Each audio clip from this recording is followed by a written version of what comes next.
ఇవాల్టి వార్తలు వాస్తవాల్లో మనతోన్నారు BRS party senior నాయకులు ఓ నరసింహారెడ్డి గారు, రాజకీయ విశ్లేషకులు డాక్టర్ ఎల్చాల దత్తాత్రేయ గారు. గుడ్ మార్నింగ్ అండి, వెల్కమ్ టు వార్తలు వాస్తవాలు.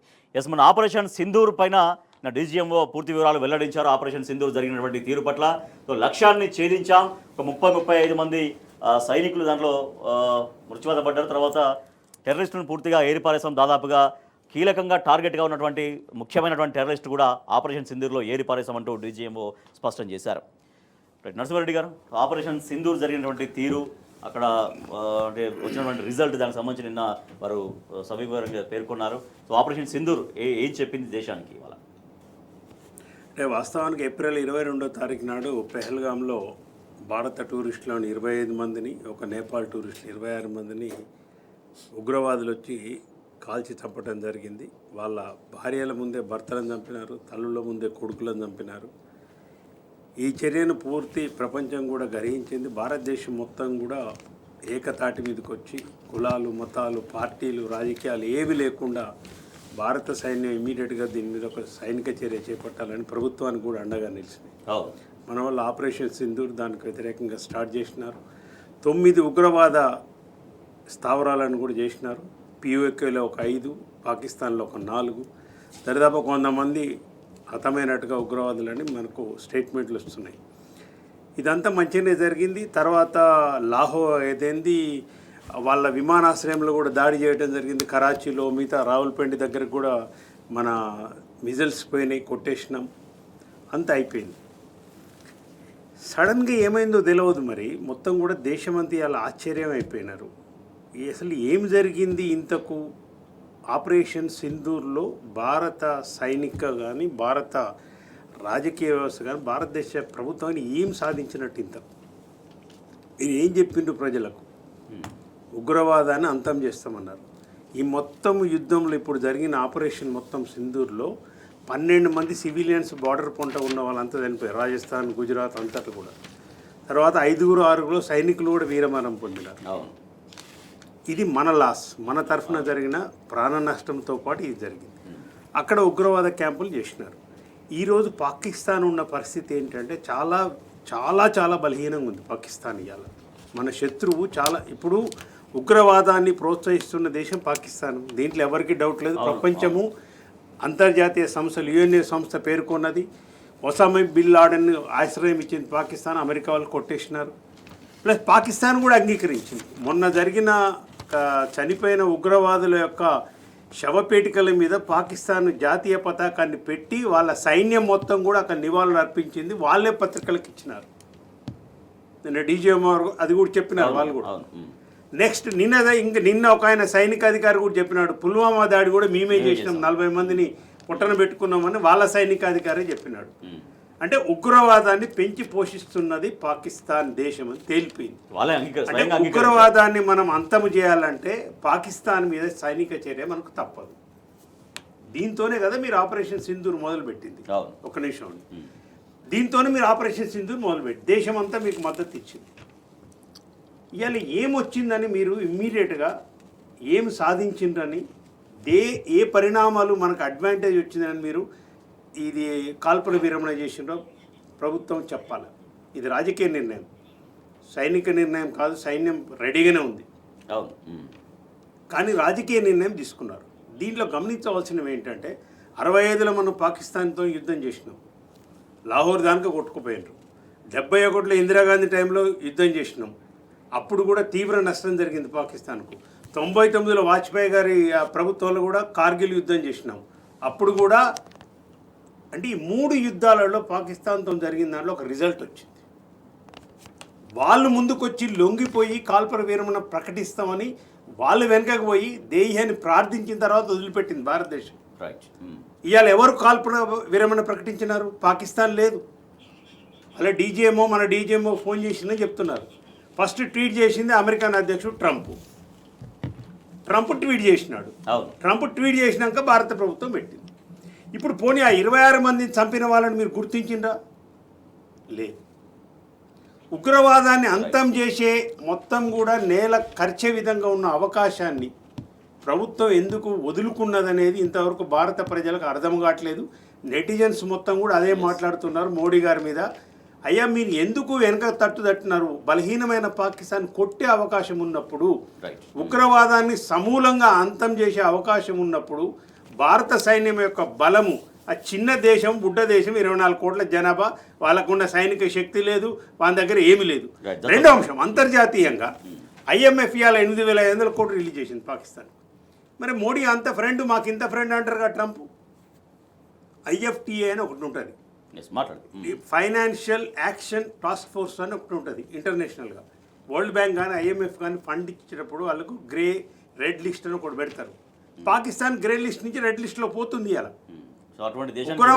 ఉగ్రవాదాన్ని సమర్థించే ఏ దేశానికి IMF, వరల్డ్ బ్యాంక్ ఇవ్వదు. అట్లా కావాలంటే 3 దేశాలు వాళ్ళకి సపోర్ట్ చేయాలి. పోయినసారి చైనా, ఇంకా 2 దేశాలు ఏదో టర్కీ చేసినాయి. ఇప్పుడు మీరు ఇంత చేసి ఇంత దౌత్యపరంగా విజయం సాధించిన విశ్వగురు మోడీ గారు అని మీరు చెప్తుంటే, మరి 8,500 కోట్లు కూడా ఆపలేకపోయినారు కదా. దాని గురించి మాట్లాడదాం. రైట్, దత్తాత్రేయ గారు, ఆపరేషన్ సింధూర్ అనేది మొత్తం దేశవ్యాప్తంగా వారు అన్నట్టుగా ఒక ప్రశ్న రేజ్ చేస్తుంది. విజయం అంచున ఉన్నటువంటి భారత్ ఎందుకు ఓటమిని అంగీకరించవలసి వచ్చింది అనేది. సో పాకిస్తాన్ సైన్యం దాదాపుగా చేతులు తీసిన పరిస్థితుల్లో భారత్ మరింత ముందుకు వెళ్ళాలి, కానీ దేనికోసం ఆపారు అనేది ఒక అర్థం కానటువంటి ప్రశ్న అందరూ వేస్తున్నారు. అంటే గుడ్ మార్నింగ్ అండి మీకు, టీ న్యూస్ ప్రేక్షకులకు, ప్యానెల్లో ఉన్నటువంటి అన్నగారు నరసింహారెడ్డి గారికి. ఇక్కడ ఏంటంటే రాజేష్ గారు, దేశం యొక్క విలువలను, దేశం యొక్క ఆత్మగౌరవాన్ని మరో దేశం ముందర తాకట్టు పెట్టినట్టుగా ఇవాళ దేశం అనేటువంటిది అత్యంత ప్రతిష్టాత్మకమైనటువంటి చర్యకు పాల్గొన్నది. ఆపరేషన్ సింధూర్ అనేటువంటిది ఈ దేశంలో ఉన్నటువంటి అన్ని రాష్ట్రాల ఒప్పందాలతో కానీ సమ్మిళితంతో కానీ జరిగినటువంటిది కాదు. కేవలం కేంద్ర ప్రభుత్వం తక్షణం తీసుకున్నటువంటి నిర్ణయం. ఏదైతే పహల్గామ్లో జరిగినటువంటి ఆ దుర్ఘటనకు ప్రతీకారంగా పాకిస్తాన్ పైన, ముఖ్యంగా ఏదైతే ఉగ్రవాదుల యొక్క స్థావరాలపైన ఉటావుటిన మన యొక్క నేలరాలినటువంటి పౌరుల యొక్క ప్రాణాలకు ప్రతీకగా ఖచ్చితంగా మనం ఆపరేషన్ సింధూర్ నిర్వహించాల్సిందే అనేటువంటిది నరేంద్ర మోడీ గారు తీసుకున్న నిర్ణయం. ఓకే, దేశం మొత్తం కూడా స్వాగతించింది. ఖచ్చితంగా ఏదో ఒక ప్రతిఫలం రావాలి కదా. ఇప్పటివరకు దేశవ్యాప్తంగా ఆపరేషన్ విజయ్ కావచ్చు, ఆపరేషన్ మేఘదూత్ కావచ్చు, ఆపరేషన్ బ్లూ స్టార్ కావచ్చు, ఆపరేషన్ శక్తి కావచ్చు, ఇవన్నీ క్రమాలలో మనకు ఏదో ఒక ప్రతిఫలం వచ్చింది. మనం పాకిస్తాన్తో చేసిన ప్రతి యుద్ధంలో పాకిస్తాన్ ఖచ్చితంగా తలవంచి, దేశం ముందుకు తలవంచి మేము తప్పు చేశాం, మీతో యుద్ధం చేయడం అనేటువంటిది మేము చారిత్రాత్మక తప్పిదం చేసినామని చెప్పేసి ఒప్పుకొని మన కండిషన్స్ అన్నింటినీ యాక్సెప్ట్ చేసి జరిగినటువంటి విషయం. ఇవాళ దేశం మొత్తం ఏం ఆశించిందంటే, మోడీ ఇంతప్పుడు చెప్పుకుంటున్నాడు కానీ తన పేరు ప్రతిష్టలు నాకు ఇంతున్నాయి, నేను ఇంత బలవంతుని, ఇంత పరాక్రమవంతుని అని చెప్పుకుంటున్నాడు కదా. మరి నీ పరాక్రమవంతమైనటువంటి పేరులో, నీ మోడీ నామజపంలో ఇవాళ ఎందుకు POKని ఆక్రమించుకోలేకపోయినాం? ఇవాళ పాక్ ఆక్రమిత కాశ్మీర్ని ఎందుకు మనం చేజిక్కించుకోలేకపోయినాం? ఇవాళ నీ ఓటమిని నువ్వు అంగీకరించాల్సింది. ఇవాళ మేం చెప్తుంది కాదు, దేశంలో ఉన్నటువంటి సైంటిస్టులు, మేధావులు యుద్ధానికి ఖచ్చితంగా విజయం సాధించినట్టే కానీ విజయపు అంచుల్లో ఓటమిని అంగీకరించినామని చెప్తా ఉన్నారు. ఎందుకు ఇవాళ విజయపు అంచున ఓటమిని అంగీకరించాల్సి వచ్చింది? నరేంద్ర మోడీ గారు సమాధానం చెప్పాల్సిన అవసరం ఉంది. ఉటావుటిన ఇవాళ దేశవ్యాప్తంగా, ప్రపంచవ్యాప్తంగా ఎన్నో యుద్ధాలు జరుగుతూ ఉన్నాయి. అన్ని యుద్ధాలలో చూస్తూ కూర్చున్నటువంటి ట్రంప్ గారు ఇవాళ భారతదేశం పాకిస్తాన్తో యుద్ధం చేస్తుంటే ఎందుకు వేగంగా స్పందించారు?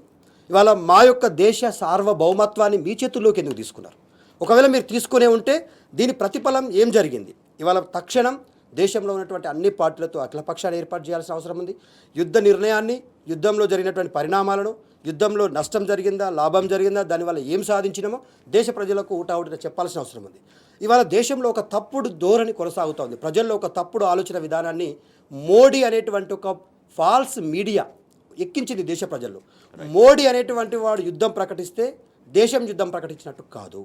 ఇవాళ దేశం మోడీ ప్రధానమంత్రి అయినప్పటికీ మోడీ వ్యక్తిగత ప్రతిష్టను పెంచుకునేటువంటి కార్యక్రమాలకు నాంది పలుకుతా ఉన్నాడు. ఇవాళ దేశం ఎంత ప్రమాదపు అంచుల్లో ఉంది అంటే, దేశం ఏ కారణం, ప్రధానమంత్రిగా ఉన్నటువంటి నరేంద్ర మోడీ గారు ఏ కారణం చేత యుద్ధం ప్రకటించారు, ఈ యుద్ధం యొక్క పరిణామాలు ఎవరికి లాభం చేకూర్చినాయి? ఇవాళ మోడీ ప్రతిష్ట పెరుగుతుంది అంటే కార్పొరేట్ శక్తుల యొక్క ప్రాబల్యం పెరుగుతున్నట్టు, మోడీ యొక్క నిర్ణయాలన్నీ కూడా దేశంలో ఉన్నటువంటి అత్యంత వెనుకబడిన పౌరులకు కానీ ప్రజలకు కానీ మంచి చేకూరే విషయాలలో నిర్ణయాలు వేగంగా ఉండవు. కేవలం ఆయన వ్యక్తిగత ప్రతిష్టను పెంచుకునే నిర్ణయాల్లాగా కనిపిస్తూ ఉంది. ఇది నిజంగా దేశాన్ని ఇంకో దేశం ముందర తాకట్టు పెట్టినట్టుగా తలదించినట్టుగా భావిస్తూ ఉన్నాం. ఇంకోటి ఏంటంటే ఆపరేషన్ సింధూర్లో జరిగినటువంటి ప్రతి పరిణామానికి మేము ప్రతీకారం తీర్చుకుంటాం అన్నారు కదా. ఇవాళ పహల్గామ్ సంఘటన ఒకటే కాదు, ఇంతకు ముందు చాలాసార్లు కవ్వించింది ఈ దేశాన్ని పాకిస్తాన్. మరి కవ్వించిన ప్రతిసారి చూస్తూ కూర్చున్నటువంటి 11 సంవత్సరాలుగా దేశాన్ని పాలిస్తున్న నరేంద్ర మోడీ గారు ఇది ఏ కారణం చేత నిర్ణయం తీసుకున్నారు, దీని యొక్క ప్రతిఫలం ఏమొచ్చిందో దేశ ప్రజలకు చెప్పాలని కోరుతాం. అంటే విజయం అంచున ఓటమిని ఎందుకు ఒప్పుకున్నామని వాళ్ళ దేశం మొత్తం కూడా ప్రశ్నిస్తున్న పరిస్థితి. దేశవ్యాప్తంగా అనేక సెక్షన్స్ నుంచి తీవ్రంగా విమర్శలు వచ్చినటువంటి తరుణంలో మోడీ ప్రభుత్వం దిద్దుబాటు చర్యలకు దిగింది.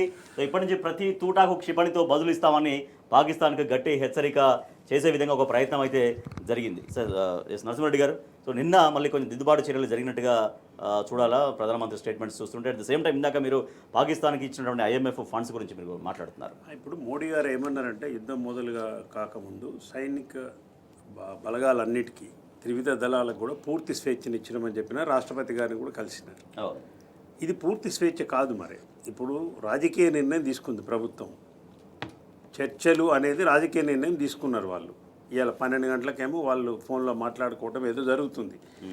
ప్రశ్న అడిగేది ఏంటంటే ఇప్పుడు ఈయన ఏ పార్టీ కాదు, ఈయన బీఆర్ఎస్ కాదు, కాంగ్రెస్ కాదు, ఏ పార్టీ కాదు.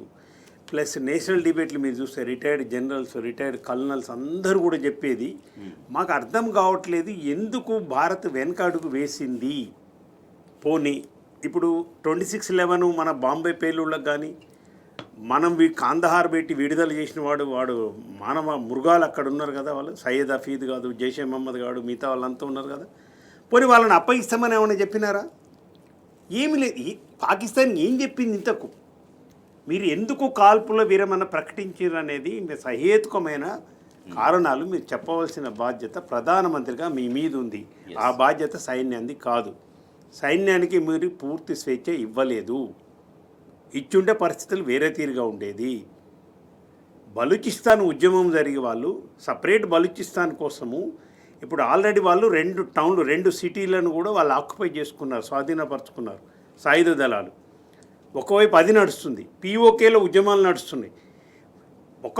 అంటే ఇట్లా నెట్టిత కింద పడే స్థితిలో ఇవాళ పాకిస్తాన్ బలహీనమైన స్థితిలో ఉంది. రాజకీయంగా, ఆర్థికంగా ఒక్క బ్రెడ్ కోసం రోడ్ల మీద కొట్టుకునే పరిస్థితి ఉంది ఇవాళ. ఈ పరిస్థితులలో అంతర్జాతీయ దౌత్యంలో ఫెయిల్ అయింది భారత ప్రభుత్వం. ఓపెన్గా చెప్తున్నాను. ఇప్పుడు ఏమైనా మాట్లాడితే ఇప్పుడు నా మీద ట్రోల్ చేస్తారు ఏందని, నరసింహారెడ్డి దేశద్రోహిని ట్రోల్ చేయొచ్చు కాక మీరు, ఐ డోంట్ కేర్.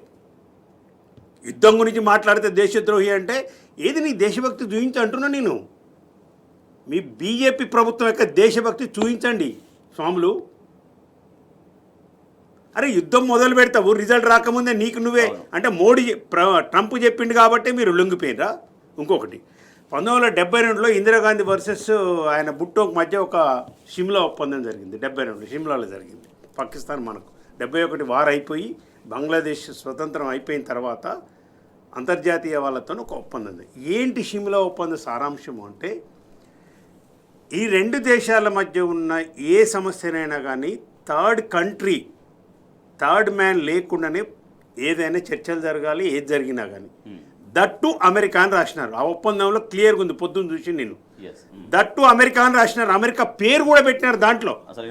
అంటే 72లోనే అమెరికాని మేము ఇంటర్వ్యూని అవుతాము, మీ ఇద్దరి మధ్య కాశ్మీర్ సమస్య ఉందని వాయుడు ఆయుధాల ఆ వ్యాపారం కోసము ఇద్దరి మధ్య యుద్ధం పెట్టి ఇద్దరికి ఆయుధాలు అమ్మే ప్రయత్నం చేస్తున్నారని చెప్పి ఇందిరాగాంధీ టైంలో జరిగింది అది. మరి షిమ్లా ఒప్పందాన్ని వ్యతిరేకిస్తావా రాజకీయంగా చెప్పియాలా? షిమ్లా ఒప్పందానికి బీజేపీ ప్రభుత్వం కట్టుబడి ఉందా లేదో చెప్పండి. 3వ దేశం ప్రమేయం దేనికి? మళ్ళీ ఇలా ఆయన స్టేట్మెంట్ ఇస్తాడు, 3వ దేశం ప్రమేయం లేదు దీంట్లో అంటాడు. లేకపోతే ఎందుకు విరమించారు స్వామి? చెప్పండి, రీజన్ చెప్పండి. IMF 8,500 కోట్లు ఇచ్చింది. ఫైనాన్షియల్ యాక్షన్ టాస్క్ ఫోర్స్ అనే ఒక అంతర్జాతీయ సంస్థ ఉంటుంది రాజేష్ గారు. ఫైనాన్షియల్ యాక్షన్ టాస్క్ ఫోర్స్ అని ఒక సంస్థ ఉంటుంది. ఈ సంస్థ రేటింగ్ చేస్తుంది దేశాలను. ఉగ్రవాద సంస్థలకు అని ఎవరైనా కానీ సహాయం చేసినట్టు కానీ వాళ్ళకు ఆశ్రయం ఇచ్చినట్టు కానీ ఉంటే వాళ్లకు అంతర్జాతీయ ద్రవ్య నిధుల నుంచి ఏ బ్యాంకు నుంచి దేనికి లోన్ ఇవ్వదు. వాళ్ళ గ్రేడింగ్ బట్టి ఉంటుంది. Grey list, red list, white list అని ఉంటుంది. ఇప్పుడు పాకిస్తాను ఉగ్రవాద దేశం అని చెప్పి అంతర్జాతీయ అన్ని సంస్థలు వచ్చినాయి. ఇప్పుడు ట్రంప్ ప్రమేయం లేకుండా IMF రిలీజ్ చేస్తుందా అండి? 8,500 కోట్లు పాకిస్తాన్కు స్పష్టంగా కనిపిస్తుంది కదా. ఎందుకంటే అమెరికాది దాంట్లో షేరు. వరల్డ్ బ్యాంక్ కానీ IMF కానీ అమెరికా అట్లా చెప్తే అట్లుంటాయి. మరి మీ ఫ్రెండ్ ట్రంప్ మరి అటేమో 8,500 కోట్లు వానికి ఇస్తారు పాకిస్తాన్ వానికి. ఇప్పుడు ఆ డబ్బులు పెట్టి వాడు మన మీద మళ్ళీ ఆయుధాలు కొని మళ్ళీ ఇది చేస్తుండే. చైనా వాడు ఒకవైపు ఆయుధాలు అమ్మేసి డ్రోన్లు మొత్తం చైనా అని మనకు తెలిసిపోతూనే ఉండే. ఏం చేసినట్టు ఇంతకు భారత ప్రజల్ని ఒక ఉద్వేగమైన వాతావరణానికి తీసుకొచ్చి బలహీనమైన శత్రువును కొట్టే టైంలో పోనీ రిజల్ట్ ఏమన్నా ఉందా? వాడు ఉగ్రవాదులను అప్పచెప్పిండా? పోనీ మన సైనికులే మళ్ళీ 5-6 మనమే చంపుకుంటే 12 మంది సివిలియన్స్ వచ్చిరి, నష్టం జరిగింది మనకు. పాకిస్తాన్ కూడా ఎక్నాలెడ్జ్ చేసింది, 9 శిబిరాల మీద ఇండియా దాడి చేసిందని పాకిస్తాన్ కూడా ఎక్నాలెడ్జ్ చేసింది. పుల్వామా దాడి మేమే చేసినామని వాళ్ళే ఎక్నాలెడ్జ్ చేసిరి. ఇంత చేసిన తర్వాత కూడా ఈ పిచ్చి నిర్ణయం ఏందని నేను అడుగుతున్నాను. దేనికి నిర్ణయం చేసినో చెప్పండి మోడీ గారు మీరు. రైట్, దేశవ్యాప్తంగా ఒక క్వశ్చన్స్ రేజ్ అవుతున్నాయి. విజయం అంచున ఉండి భారత్ ఎందుకు వాళ్ళ ఓటమిని అంగీకరించినంత పనిచేసింది, ఎందుకు కాల్పుల విరమణ ఒప్పందానికి ఒప్పుకుంది అంటూ దేశం మొత్తం ఇవాళ ప్రశ్నిస్తున్న పరిస్థితి. భారత్ పాకిస్తాన్ల మధ్య యుద్ధాన్ని ఆపడానికి లేదా కాల్పుల విరమణ ఒప్పందానికి ఒప్పించడానికి అమెరికా ఎవరు, మూడో దేశం జోక్యం దేనికి అంటే ఇవాళ ప్రధాన ప్రతిపక్షాలతో పాటుగా అనేక మంది కూడా రియాక్ట్ అవుతున్నారు. నెటిజన్లు, ప్రజలు కూడా తీవ్రంగా ప్రశ్నిస్తూ ఆగ్రహం వ్యక్తం చేస్తున్నారు. మూడో దేశం జోక్యం దేనికోసమని. దత్తాత్రేయ గారు, సో ఈ ప్రశ్నలకి సమాధానం ఏం చెప్పాలి? అంటే నిజంగా దేశంలో జరుగుతున్నటువంటి పరిణామాలను చూస్తూ ఉంటే ఒక్కసారి మనం చరిత్రను పునరావృతం చేసుకుంటే భారతదేశం పైన పాకిస్తాన్ దాడుల పరిణామ క్రమం 2001లో పార్లమెంటు పైన దాడి చేస్తుంది. ఆ క్షణంలో కూడా బీజేపీనే అధికారంలో ఉంటుంది. 2008లో ముంబైలో ఉన్నటువంటి హోటల్స్ పైన మనం చూసాం, తాజ్ హోటల్ పైన కావచ్చు, ముంబై ఉగ్రవాదుల దాడి చూసాం. అది పాకిస్తాన్ ఒప్పుకుంది, మనం కసబ్ని పట్టుకున్నాం, ఏం చేసామో మనం చూసాం. ఆ తర్వాత 2016లో ఊరీ క్యాంప్ పైన దాడి చేసింది. అంత తీవ్రమైనటువంటి పరిణామం అంటే ఆ పరిణామంలో జమ్మూ కాశ్మీర్కు ప్లస్ ఊరికి పైనటువంటి స్థావరాల పైన దాడి చేసి దాదాపుగా 11 మంది సైనికులను మనం కోల్పోయినాం. దాంతోపాటుగా పుల్వామా దాడి కళ్ళ ముందే జరిగింది 2019లో, అది బీజేపీ అధికారంలో ఉన్నప్పుడే జరుగుతుంది.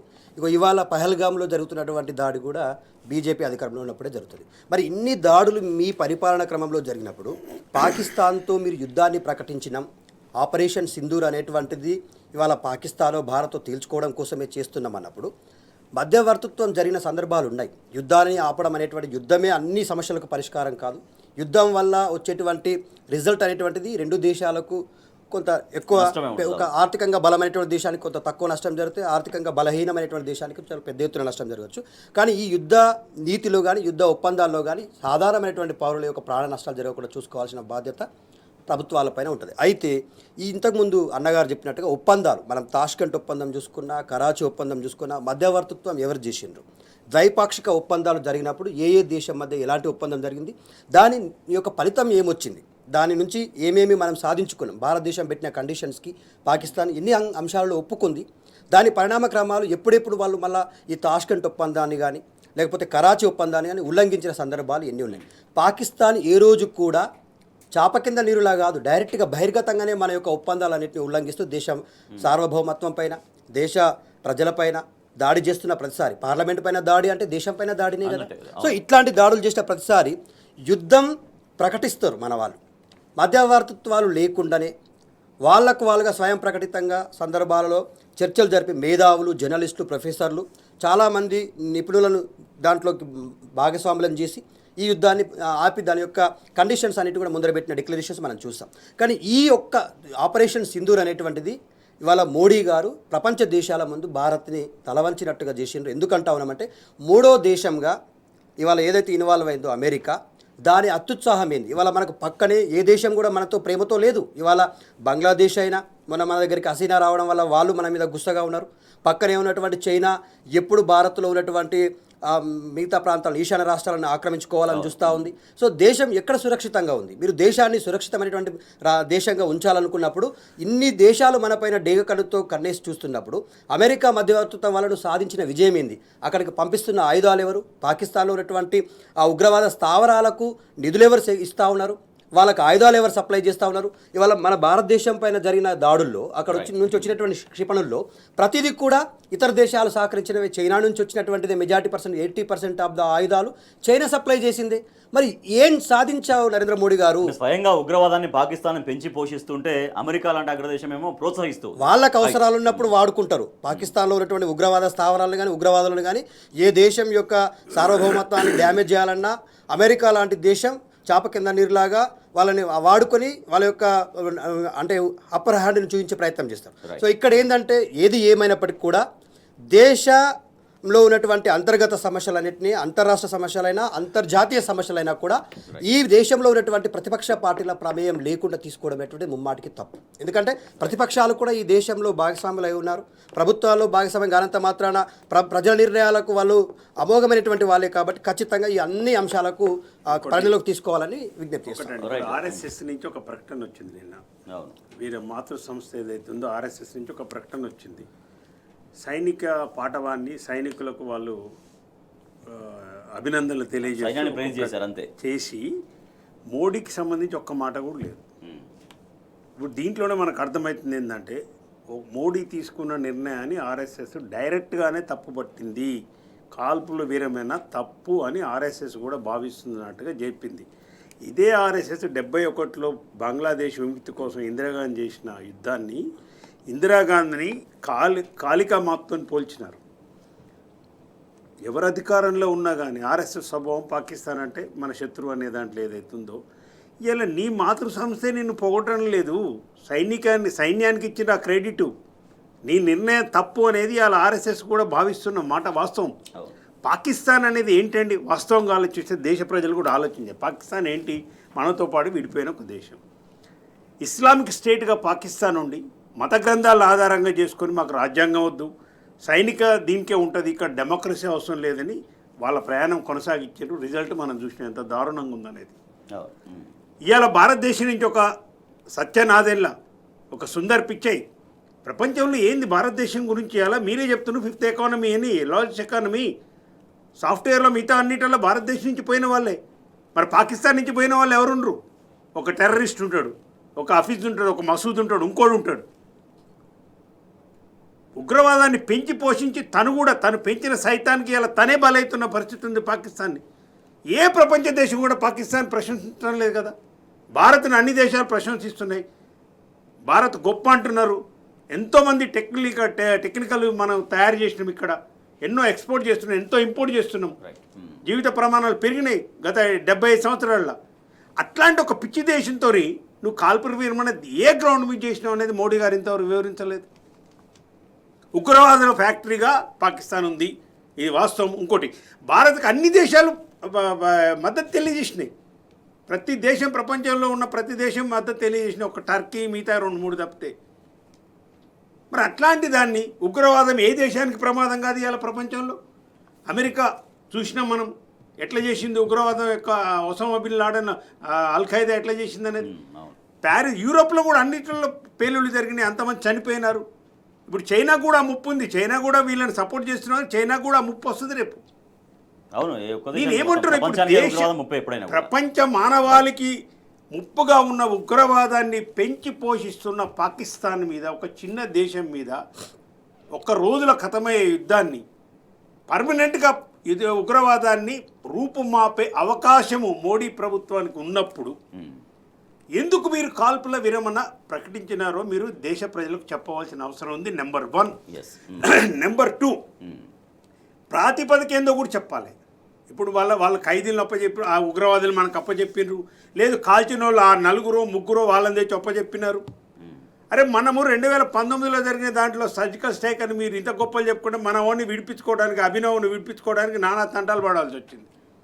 40 మందిని 2019లో ఉగ్రవాదులు మట్టు పెట్టినామని గాడిలో దాంట్లో చెప్పిన సైనికులు చచ్చిపోయిన 40 మంది.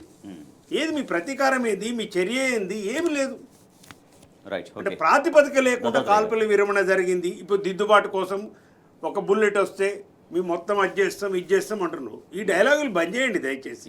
దత్తాత్రేయ గారు, అంటే ఇప్పుడు ప్రతిపక్షాలు డిమాండ్ చేస్తున్నట్టుగా ఒక పార్లమెంట్ ప్రత్యేక సమావేశాలు ఏర్పాటు చేయాలి, ఎందుకు కాల్పుల విరమణకు అంగీకరించారో దేశ ప్రజలకు సమాధానం చెప్పాలి. తర్వాత అఖిలపక్షం కూడా ఏర్పాటు చేసి మొత్తం వివరించాలనేది ఇప్పుడు నిన్న రాహుల్ గాంధీ కావచ్చు, ఇంకా ఎవరైనా మాట్లాడినటువంటి మాటలు. సో నిజానికి అవన్నీ కూడా ఎట్లా జరగాల్సిన అవసరం ఉంది, దేశ ప్రజలకి ఆ ముఖంగా పార్లమెంట్ ముఖంగా ఏం చెప్పాలి?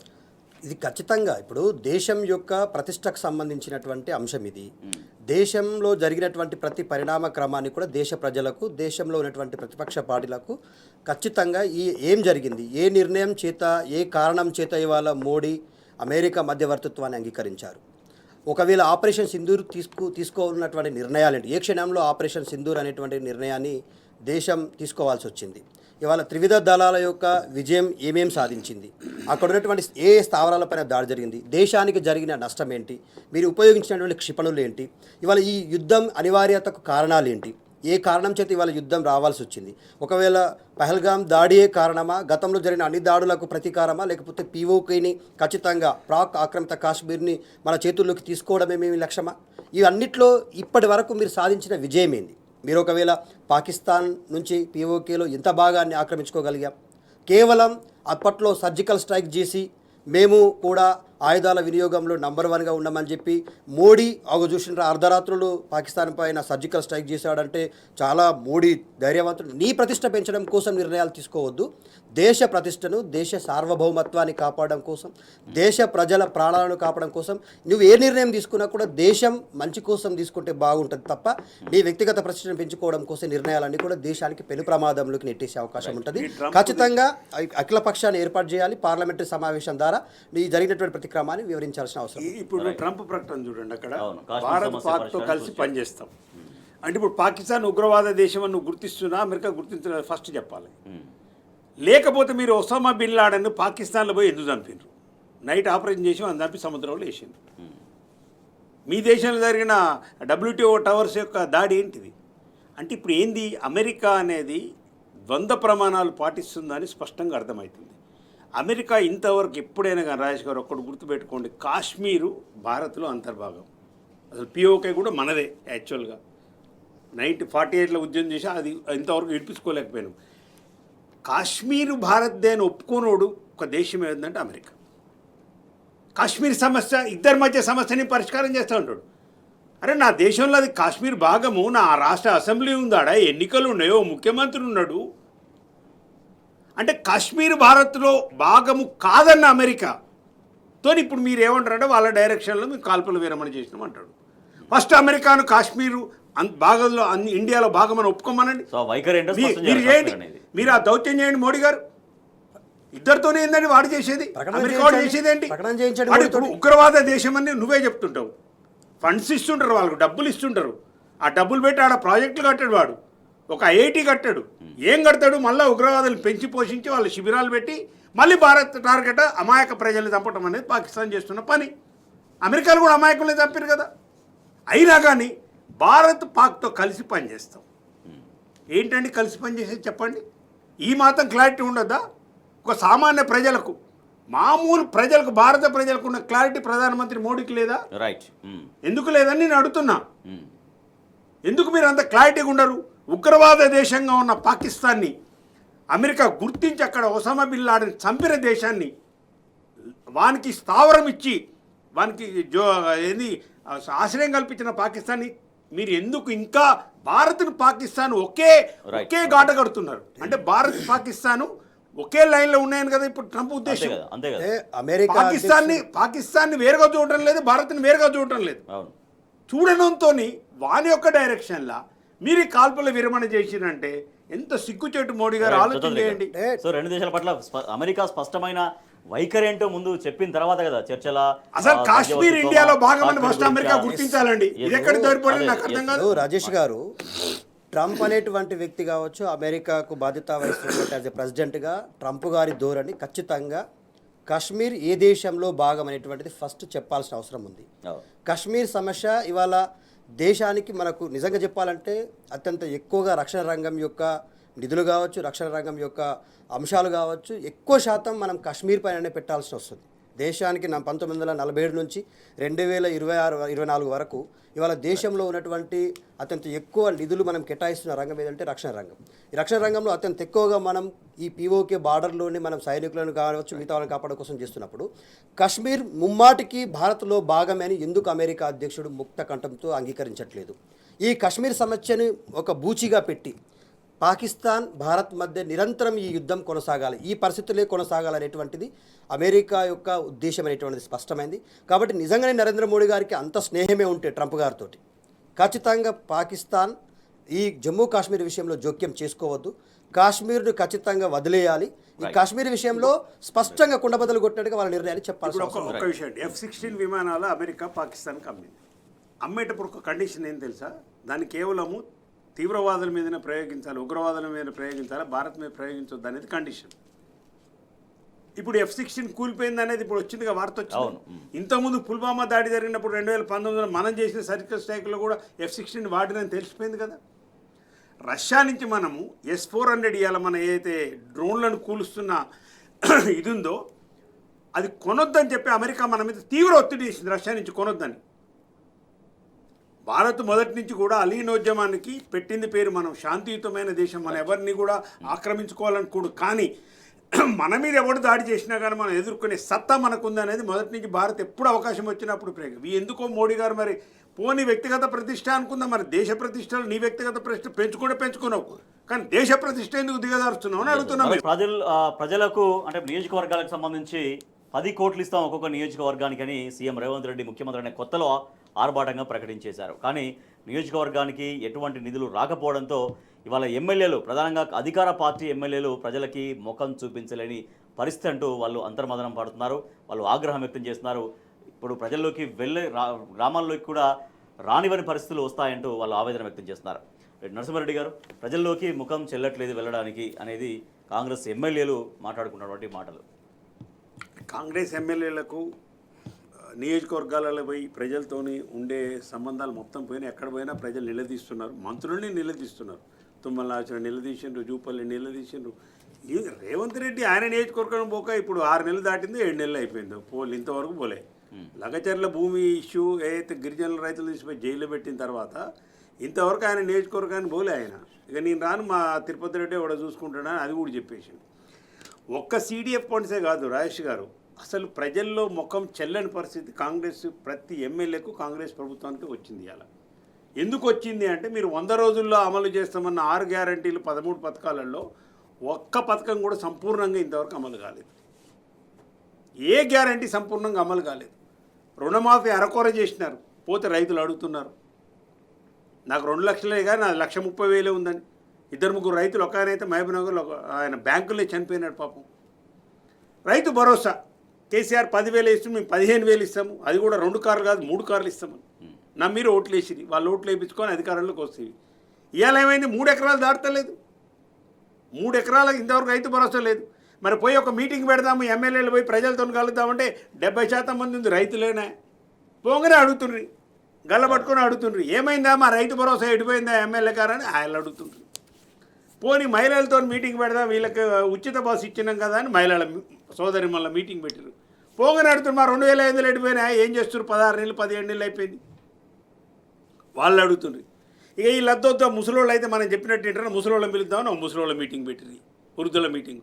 పోగానే వాళ్ళు అడుగుతుండ్రి 2,000 లేదు 4,000 ఇస్తానట్టుగా కేసీఆర్ 2,000 ఇస్తుండు, కుటుంబంలో ఒక్కరికే ఇస్తుండు, మీ ఇద్దరికి ఇస్తామంటివి ఏమైనా 4,000 ఎడిపోయి 8,000 మరి 2,000, ఈ 2,000 కూడా మధ్య మధ్యనే కూడుతున్నావు కదా, ఏం సంగతి?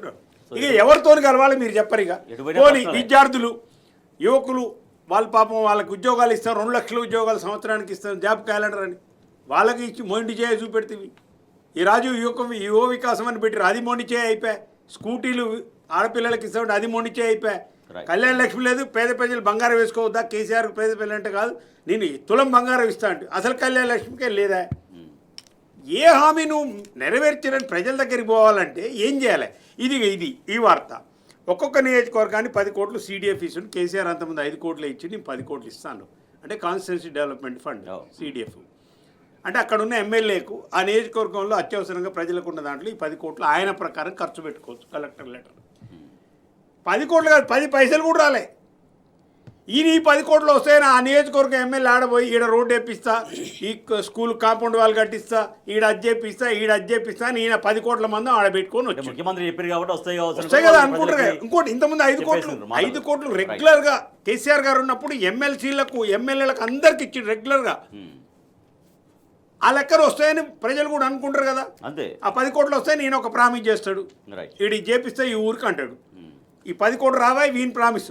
అసలు 420 హామీలు, 6 గ్యారంటీలు, 13 పథకాలతో పాటు ఇది ఒకటి ఇప్పుడు తోడైంది ఇచ్చినాయి. కాబట్టి ప్రజల్లో ముఖం చెల్లే పరిస్థితి లేదు. పోలీసులు లేకుంటే ఎవరు అసలు గ్రామాలకు పోయే పరిస్థితి లేదు. ఎంటబడి తన్నేటట్టున్నారు. లాగులు ఇడిచి కొట్టాలంటుండగా రేవంత్ రెడ్డి లాగుల్లో తొండలు ఇచ్చే పరిస్థితి అయ్యా మీ ఎమ్మెల్యేలకు వచ్చింది. కనుగుడ్లు తీసి గోళీలు ఆడతానన్నావు కదా, ఇప్పుడు పోతే కనుగుడ్లు తీసి గోళీలు ఆడే పరిస్థితి ప్రజల మొత్తం తెలంగాణలో ఇదే ఉంది. ఎమ్మెల్యేలుగా మొహం చాటేసుకునే పరిస్థితినా ప్రజల్లోకి వెళ్ళలేని పరిస్థితులే కనపడుతున్నాయి. ఎందుకంటే ఇప్పటికే ముఖ్యమంత్రి అనేక సందర్భాలు చెప్తున్నారు రాష్ట్రం మొత్తం దివాలా తీసేసింది అంటూ స్వయంగా తన రాష్ట్ర యొక్క పరపతిని తానే తగ్గించుకునే విధంగా మాట్లాడుతున్నారు. ఇప్పుడు అదే విధంగా మాట్లాడుతుంటే మరి నియోజకవర్గాల నిధుల సంగతి ఏంటి అనేటువంటి ప్రశ్నలు. అంటే దేశం ముందు రాష్ట్రాన్ని తక్కువ చేసి మాట్లాడడం, రాష్ట్ర ప్రతిష్టను దిగజార్చడం, ఆర్థిక అంశాల మీద అవగాహన లేకపోవడం, ఇచ్చిన హామీలను నెరవేర్చడం కోసం ప్రణాళిక లేకపోవడం, ఏ ఒక్క మంత్రికి కూడా తన సొంత శాఖ పైన పట్టు లేకపోవడం, మంత్రుల యొక్క వ్యక్తిగత అర్జన మీద ఉన్నంత దృష్టి ప్రజా సమస్యల పరిష్కారంలో లేకపోవడం ఈ దిగజారుడు రాజకీయానికి నిదర్శనంగా కనిపిస్తూ ఉంది. ప్రజలు ఎందుకు ఆదరించరండి? గెలిపించిన ప్రజలు మీరు ప్రజాక్షేత్రంలోకి వెళ్తే ఎందుకు మిమ్మల్ని ఆదరించడు? మీరు ఏమేమి ప్రజలకు హామీ ఇచ్చారో, మీరు అధికారంలోకి రావడం కోసం ఆడని అబద్ధం ఉందా? ఇవాళ దేవుళ్ళ మీద ఒట్లు పెట్టారు, దేవుళ్ళని కూడా రాజకీయాలు చేశారు, దేవుళ్ళని మధ్యలోకి తీసుకొచ్చారు. దేవుళ్ళ మీద ఒట్టు పెట్టినా కూడా రాష్ట్రంలో ఉన్నటువంటి ప్రజలకు ఇచ్చిన హామీలను నెరవేర్చే విషయంలో ఇవాళ రైతులకు ఇచ్చినటువంటి రుణమాఫీ విషయంలో 25% కూడా కాలేదు. రైతు బంధుకు అసలు రూపమే లేకుండా పోయింది. ఇవాళ రైతు బంధు వస్తుందో రాదో అని చెప్పి 1000 కళ్ళతో ఎదురు చూసే పరిస్థితి వచ్చింది. వృద్ధులు వికలాంగులు అయితే పాపం వీడు 2000 ఉన్న పెన్షన్ 4000 చేస్తారని చెప్పి ఆశపడి ఓటేస్తే మొదటికే మోసమైంది. ఇవాళ ఉన్న 2000 పెన్షన్ కూడా వచ్చే పరిస్థితి కనిపిస్తలేదు. ఇవాళ ఆడవాళ్లకు ఇంట్లో అత్తకు కోడలకు ఇద్దరికి 2500 ఇస్తామంటే మాకు ఇంట్లోకి 5000 వస్తాయని ఆశపడ్డ ఆడవాళ్ళందరూ కూడా ఇవాళ అంటా ఉన్నారు మాకు రేవంత్ రెడ్డి కానీ మా ఎమ్మెల్యే గారు కనిపిస్తే పెన్షన్లే కాదండి. రాజేష్ గారు రైతు బంధు నిధులు ఆపేసిండు, ఇవాళ రైతు బంధు నిధులకు మోసం చేసిండు, పెన్షన్ డబ్బులకు మోసం చేసిండు. ఇదొక్కటే కాదు, ఇవాళ గతంలో కేసీఆర్ గారు ఒక ఎంపీ గారికి ఏ విధంగానైతే పార్లమెంటరీ విధానంలో వచ్చేటువంటి ఎంపీ ల్యాడ్స్ నిధులు ఉంటాయో అదే స్థాయిలో ఒక ఎమ్మెల్యేకి కూడా ఉండాలా. నియోజకవర్గంకి వెళ్తే చిన్న చిన్న సమస్యలు ఉంటాయి, ఒక కల్వర్టు కట్టడమో, ఒక రోడ్ వేయడమో, లేకపోతే ఒక నాలీ కట్టడమో, ఒక స్ట్రీట్ లైట్ ఏర్పాటు చేయడమో, ఏదైనా ఒక ఎస్సీ దళిత వాడల్లో గ్రీనరీ పెంచడమో, ఒకవేళ ఇల్లు లేని దళితులకు ప్రత్యేకంగా ఎమ్మెల్యేని సొంతంగా ఒక ఇల్లు ఇచ్చి వాళ్ళకు నిర్మాణం చేసి ఇచ్చే విషయంలో కావచ్చు, కమ్యూనిటీ హాల్స్ కట్టించే విషయంలో కావచ్చు, ఏదైనా స్కూల్లో వాష్రూమ్స్ లేకపోతే వాష్రూమ్లు కట్టించే విషయంలో కావచ్చు, ఎమ్మెల్యేలు స్వతహాగా నిర్ణయాలు తీసుకోవాలా. ప్రతిసారి సీఎం గారి దగ్గరకు, ఆర్థిక శాఖ మంత్రి దగ్గరకు వచ్చి వినతి పత్రాలు ఇచ్చాడు కాదు, మీకు కొంత నిధులు ఇస్తున్నా పోండి అని చెప్పి 5 కోట్ల రూపాయల నిధులు ఇచ్చి స్వయం పాలన చేసుకోండి మీ నియోజకవర్గాల్లోని కేసీఆర్ గారు ప్రకటిస్తే దాన్ని నేను 10 కోట్లు చేస్తా అని చెప్పి 10 రూపాయలు కూడా విడుదల చేయకపోతే ఏమనాలా నిన్ను? ఇవాళ నువ్వు నీ మాట మీద నీకు విలువ లేదు, రాష్ట్రం ప్రతిష్ట దిగదారుస్తున్నావు.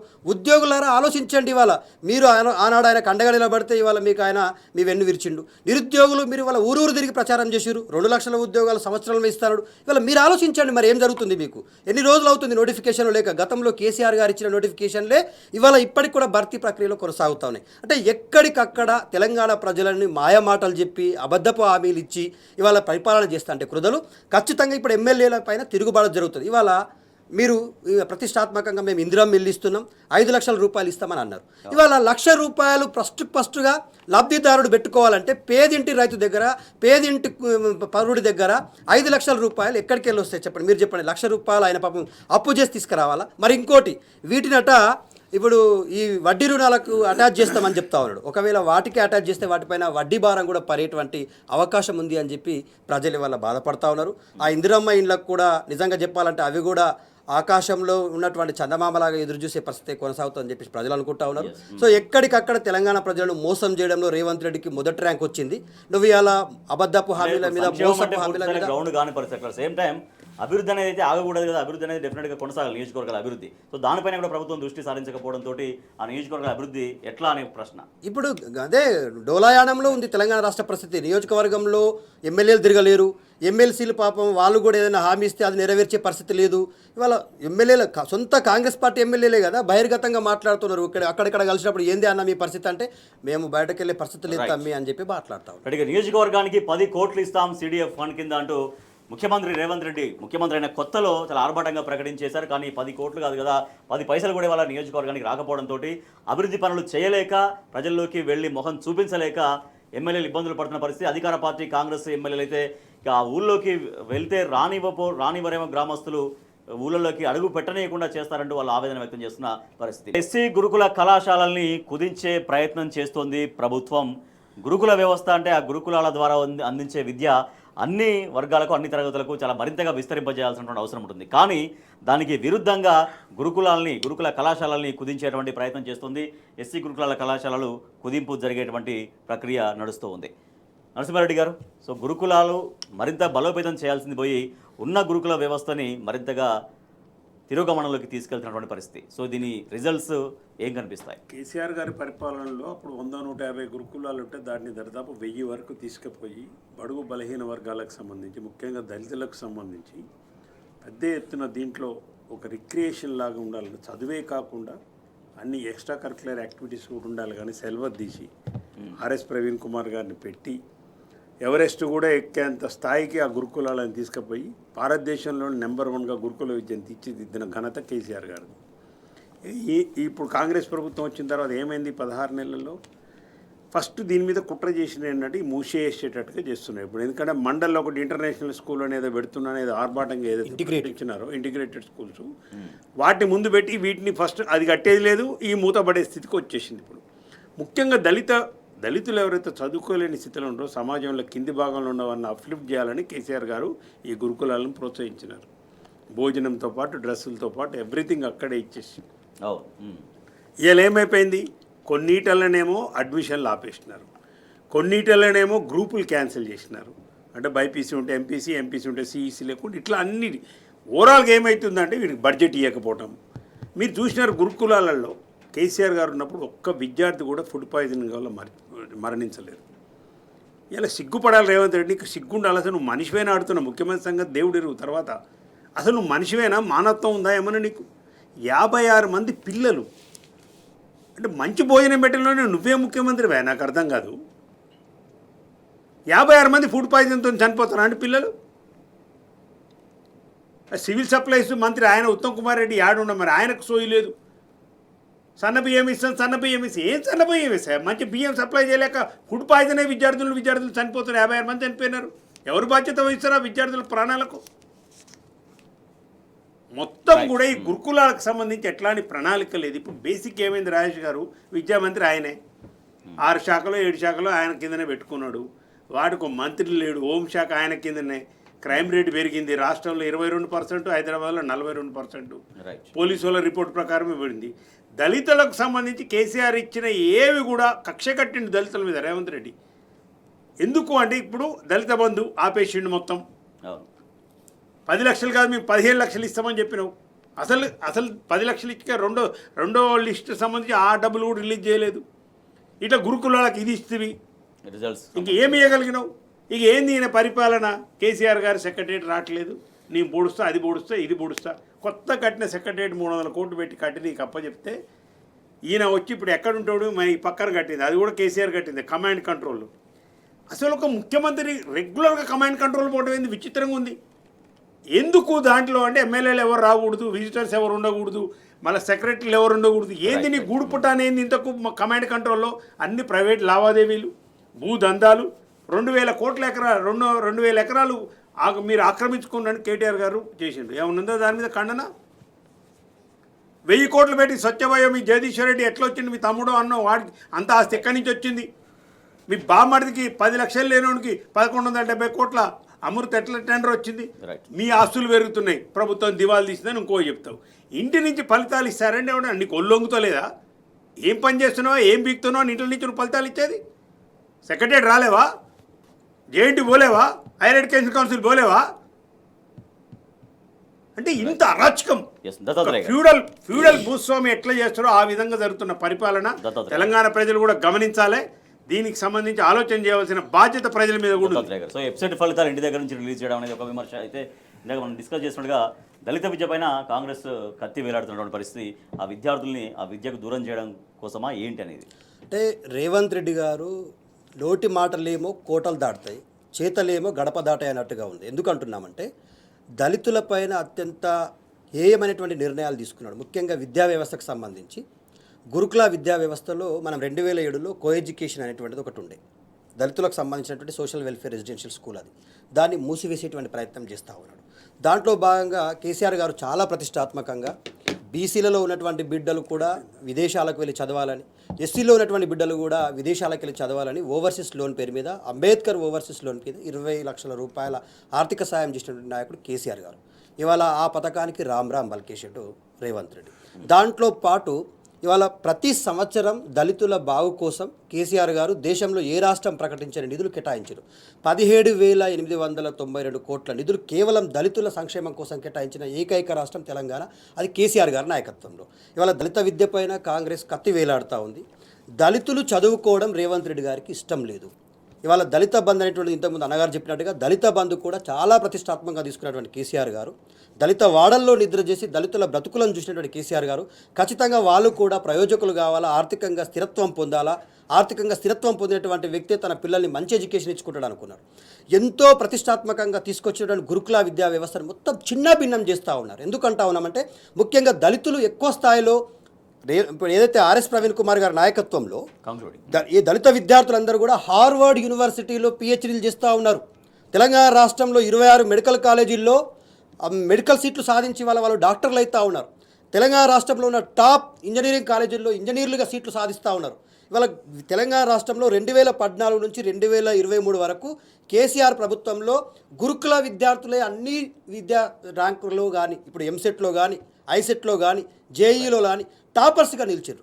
ఇవాళ మనం దళిత విద్యార్థుల కోసం ప్రత్యేకమైన కోచింగ్ సెంటర్లు ఏర్పాటు చేసినాం. వాళ్ళకు మధ్యాహ్నం మళ్ళీ ఇంటికి వెళ్ళి భోజనం చేసి వస్తే ఇబ్బంది పడతారని చెప్పేసి అక్కడే భోజన పథకాన్ని ప్రారంభించినాం. ఆడపిల్లలకు శానిటరీ కిట్లు పంపిణీ చేసినాం. దళిత ఆడపిల్లలకే కాదు బీసీలకు కూడా పంపించినాం. గురుకులాల్లో దళిత విద్యా వ్యవస్థను ప్రతిష్టాత్మకంగా తీసుకున్నటువంటి కేసీఆర్ గారు పూర్తి స్థాయిలో దాన్ని ఒక యుద్ధ వాతావరణంలో ప్రణాళికాబద్ధంగా దాన్ని వేగంగా పూర్తి చేసి వాళ్ళ బతుకుల్లో వెలుగులు నింపితే ఇవాళ రేవంత్ రెడ్డి గారు రావడమే నీకేం అంత అర్జెంట్ వచ్చిందండి? ఇవాళ అన్ని కాలేజీలను ఎత్తేసే ప్రయత్నం చేస్తా ఉన్నావు, కో ఎడ్యుకేషన్ రద్దు చేస్తా అంటున్నావు, ఇవాళ కాలేజీలకు నిధులు కేటాయించా అంటా ఉన్నావు. వాళ్ళని ఎందుకు వాళ్ళ మీద ఇంత కక్ష ఎందుకు నీకు నాకు అర్థమైతలేదు. నేను ఖచ్చితంగా డిమాండ్ చేస్తూ ఉన్నాం, మీ తప్పుడు నిర్ణయాలన్నీ కూడా మానుకొని ఖచ్చితంగా దళిత విద్యార్థులపైన అంబేద్కర్ ఓవర్సీస్ లోన్ని ఖచ్చితంగా మళ్ళీ పునఃప్రారంభించాలా, వాళ్ళ విద్యా వ్యవస్థకు సంబంధించిన కాలేజీల కోసం మీరు తీసుకున్న నిర్ణయాలన్నీ కూడా ఆపేయాలని చెప్పి డిమాండ్ చేస్తారు. దళిత విద్యార్థుల్ని విద్యకు దూరం చేసేటువంటి ప్రయత్నం ఆ కుట్ర చేస్తుంది ప్రభుత్వం. అటువంటి ప్రయత్నాన్ని ఆ కుట్రని విరమించుకోవాలని డిమాండ్ చేస్తున్నారు. Thank you so much doctor Velchala Dattatreya garu. Thank you so much Narasimha Reddy garu. ఇది వాటి వార్తలు వాస్తవాలు చూస్తూనే ఉండండి టీ న్యూస్.